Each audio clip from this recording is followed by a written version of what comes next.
This audio is listening practice for the Cambridge B2 first exam.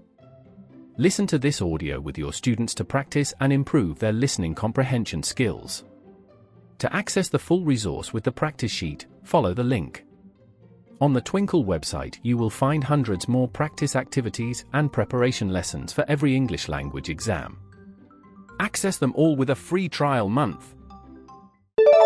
You will hear an interview with a woman called Rebecca Hayhurt, who is an English teacher in Spain. For questions 1 to 10, complete the sentences with a word or short phrase. You will now have some time to look at part 2. Allow students up to 45 seconds to read the text. Hello everyone, my name's Rebecca Hayhurst and I work as an English teacher in the infant section of an international primary school here in southern Spain. I've been living here for over a decade now.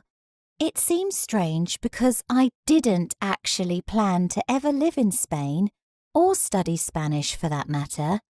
I did a degree in French and German at university in 2010, and I was hoping to become a translator after I finished. But that didn't work out. So that's when I decided I would try another country and language and moved abroad to Spain. After a few months, I met my boyfriend. Now he's my husband, and we've been together ever since.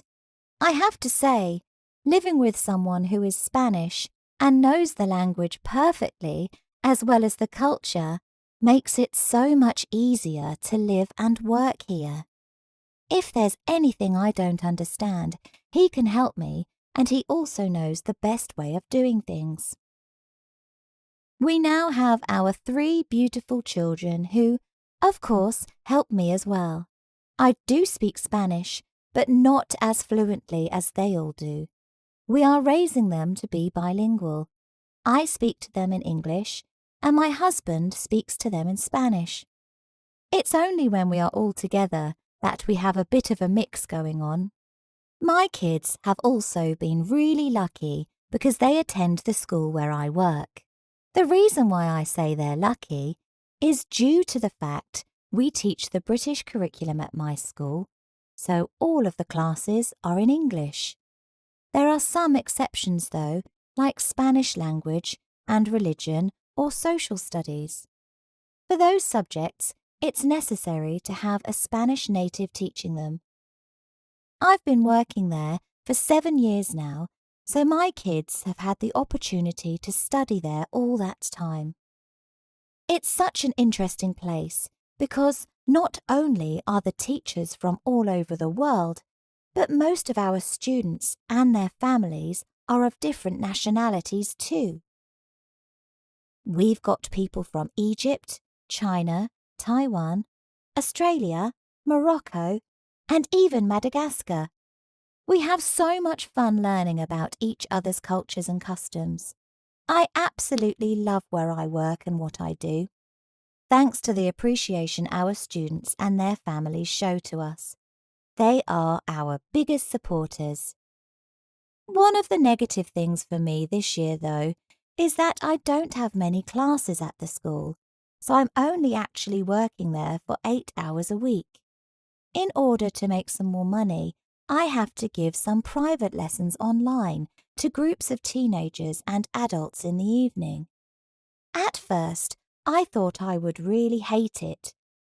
I'm not a techie at all, but I do have to say, despite the connection issues we have sometimes, it is a really rewarding experience. And all of the classes are done from the comfort of my own home, which is a big bonus. After all these years, there is still one thing that I can't get used to though. You might think it would be the language or the food, but it's actually the heat that's the hardest thing to cope with when you're working. Teaching in a boiling hot classroom up to 30 students at a time is pretty awful. Especially as most school buildings are quite old, so there's no air conditioning and sometimes not a fan in sight either. Ah, I also forgot to mention how much I get paid too. I had high expectations of receiving a good wage at the end of the month, given the amount of work we have to do as international teachers. However, that's probably the biggest issue I have with the job, the salary.